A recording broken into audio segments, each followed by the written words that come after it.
ഇന്ന് നമ്മൾ കേൾക്കാൻ പോകുന്നത് മഹാദേവന്റെ മഹിമ നിറഞ്ഞ ഒരു ദിവ്യകഥയാണ്. ഉദ്ഭവ കഥ. ഒരു കാലത്ത് ലോകത്തെല്ലാം ദോഷങ്ങളും പാപങ്ങളും വർദ്ധിച്ചുകൊണ്ടിരുന്നു. ദേവന്മാരും മനുഷ്യരും അസ്വസ്ഥരായപ്പോൾ അവർ ബ്രഹ്മാവിനെയും പിന്നീട് മഹാദേവനെയും ആശ്രയിച്ചു.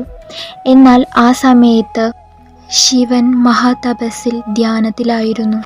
അപ്പോഴാണ് ഒരു ദുഷ്ടബുദ്ധിയുള്ള വേട്ടക്കാരൻ വനത്തിലേക്ക് വേട്ടയ്ക്ക് കിടക്കുന്നത്.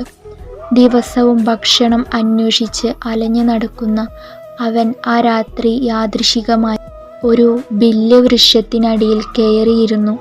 ആ മരത്തിൻ്റെ അടിയിൽ ഒരു ശിവലിംഗം ഉണ്ടെന്ന് അവനറിയില്ല. രാത്രിയിലെ അതിശൈത്യം, ഇരുട്ട്, കാട്ടുമൃഗങ്ങളുടെ ശബ്ദങ്ങൾ, ഭയത്താൽ പേടിച്ചു നിന്ന വേട്ടക്കാരൻ മരത്തിൽ കയറി. അവൻ്റെ കയ്യിൽ ഒരു വില്ലും ഒരു അമ്പും മാത്രം.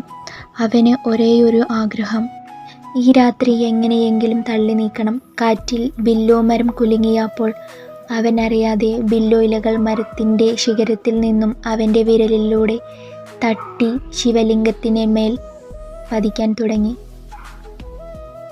പിന്നീട് ദാഹം, വിശപ്പ്, പേടി ഒക്കെ സഹിച്ച് അവൻ ഉണർന്നു.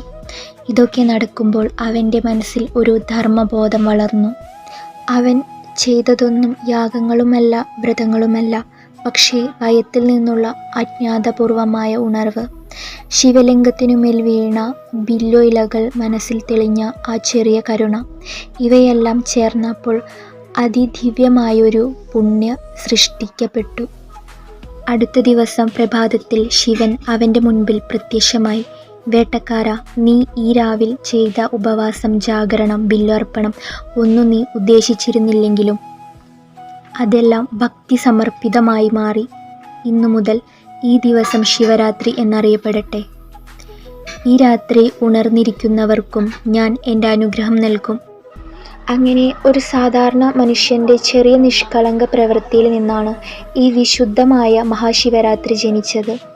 ശിവരാത്രി ദിനത്തിൽ ഉപവാസം, ബില്ലോർച്ചന, ശിവസ്മരണം എന്നിവ ചെയ്യുന്നതിലൂടെ ഭഗവാൻ നമ്മുടെ കഷ്ടപ്പാടുകളെയും പ്രയാസങ്ങളിലെയും നീക്കി ജീവിതത്തിന് പുതിയൊരു പ്രകാശം പകർന്നു തരുന്നു. ശിവരാത്രി നമ്മെ പഠിപ്പിക്കുന്നത് എന്താണെന്ന് പറഞ്ഞാൽ, പവിത്രത മനസ്സിലാണ്. നല്ല മനസ്സിൽ നിന്നുള്ള ഒരു ചെറിയ പ്രവൃത്തിയും മഹാദേവൻ്റെ കൃപയെ ആകർഷിക്കും. ശിവായ നമഃ.